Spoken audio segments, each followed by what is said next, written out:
This is Dolores Cannon again tonight with the Metaphysical Hour. And we're going to have a guest tonight, too, and it's going to be very interesting.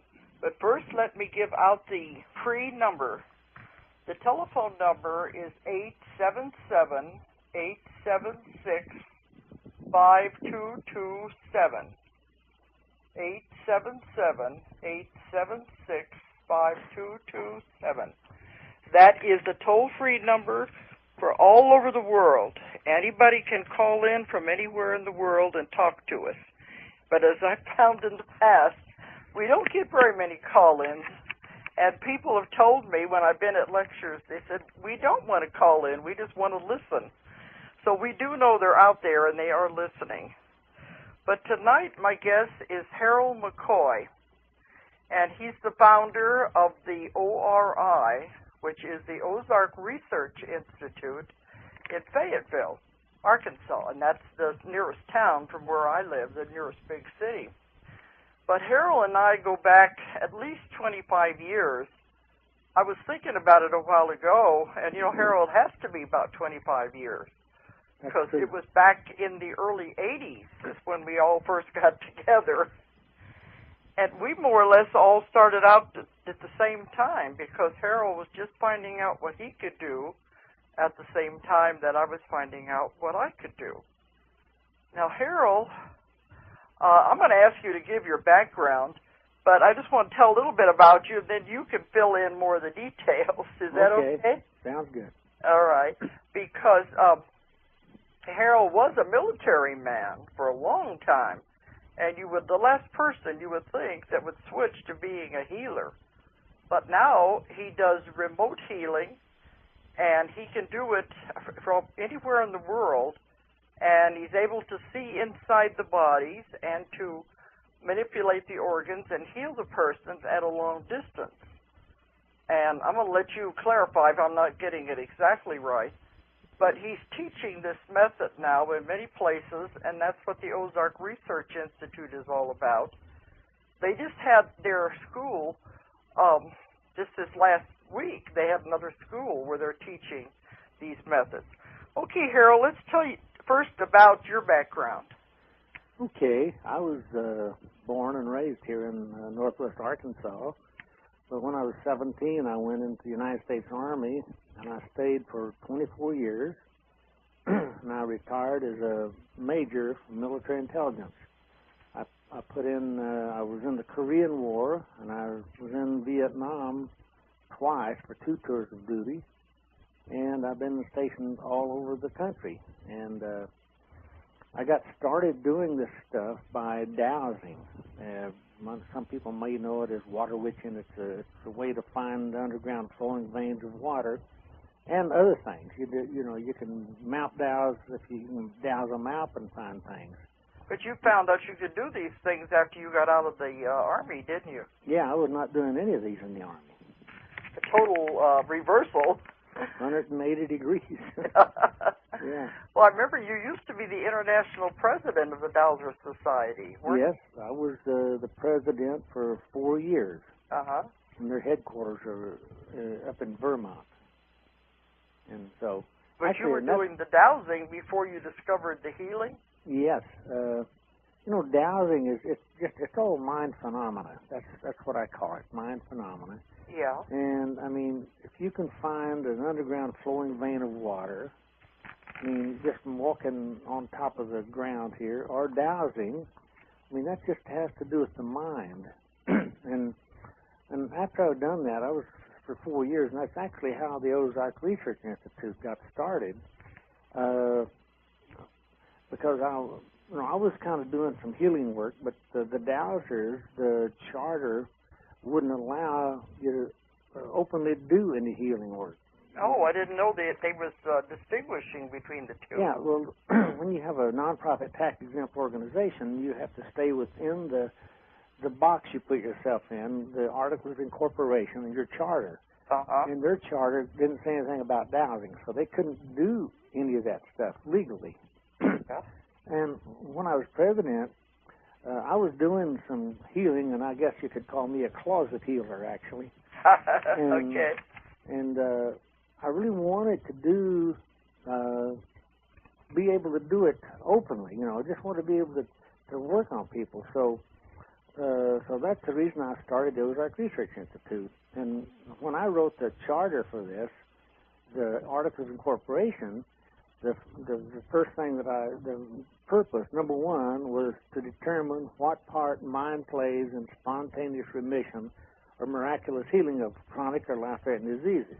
Yeah. Number two is to research the healing technique of laying on with the hands. And so that's what we're doing. We got our charter approved by the state of Arkansas, and we got the nonprofit tax-exempt status by the U.S. government, the Internal Revenue Service. So. Oh, okay.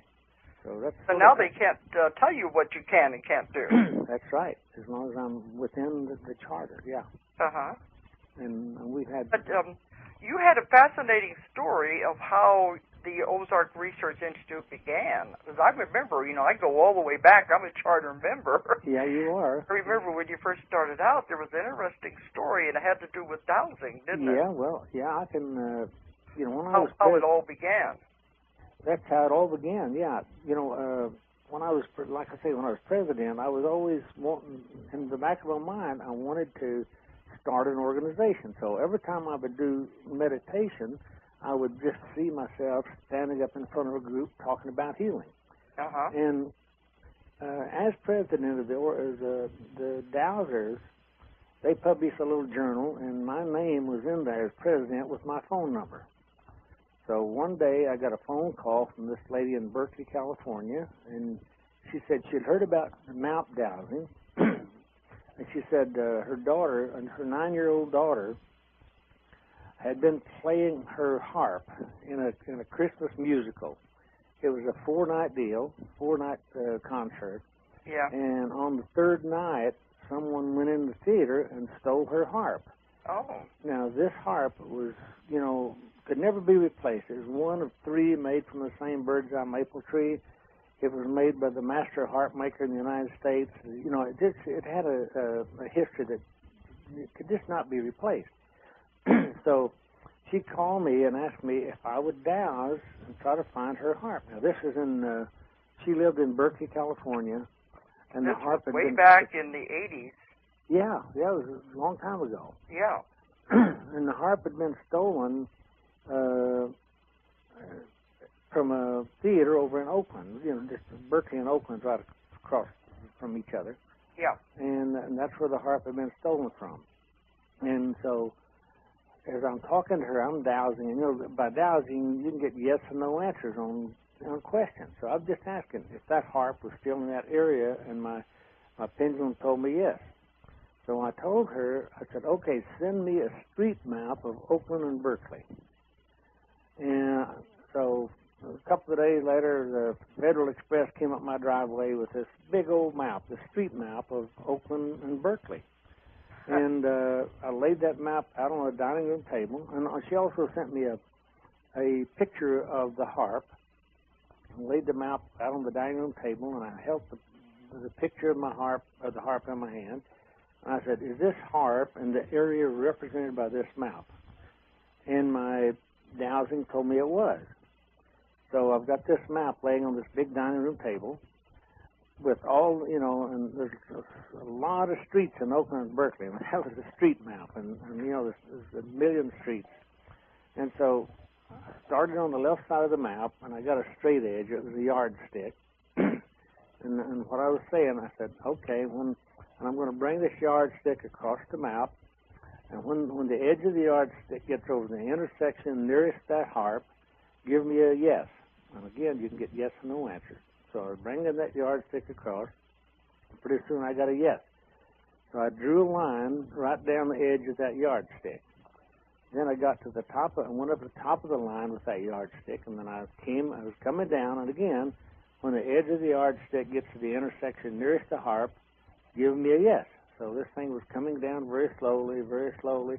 Pretty soon it said yes, and I drew another line. Now that X just happened to be in the very center of an intersection.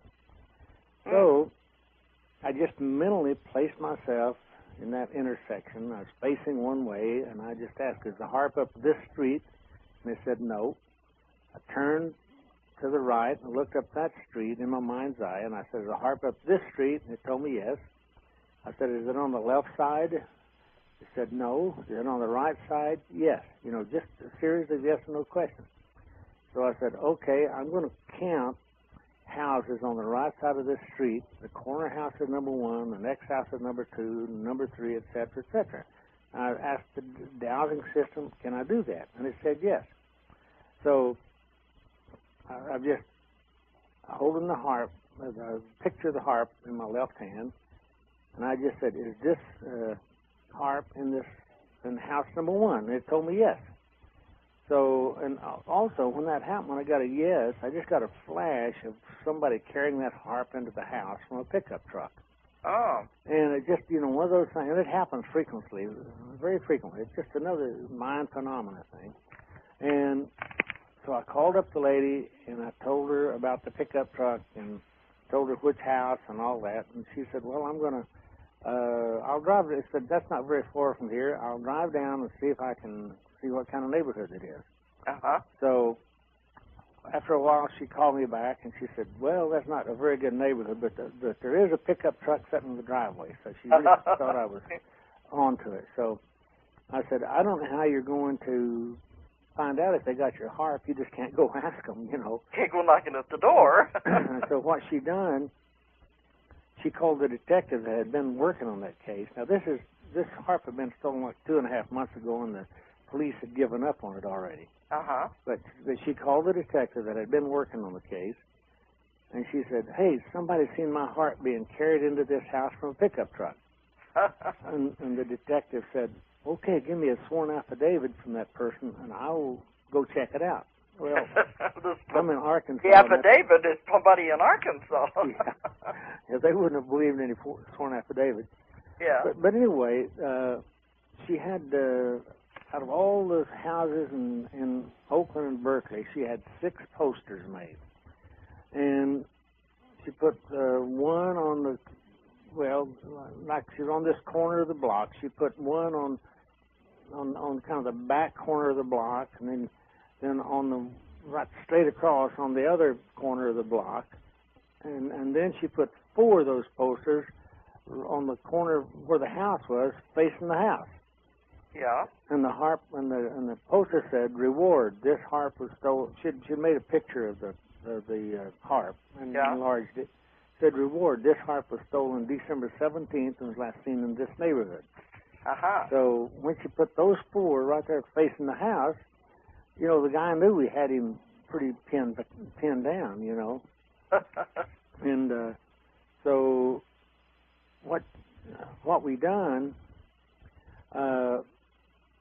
this guy, he called. He said, "I seen the poster." He said, "Somebody bought a harp and he didn't know it was stolen, and, you know, it's this same guy, I know.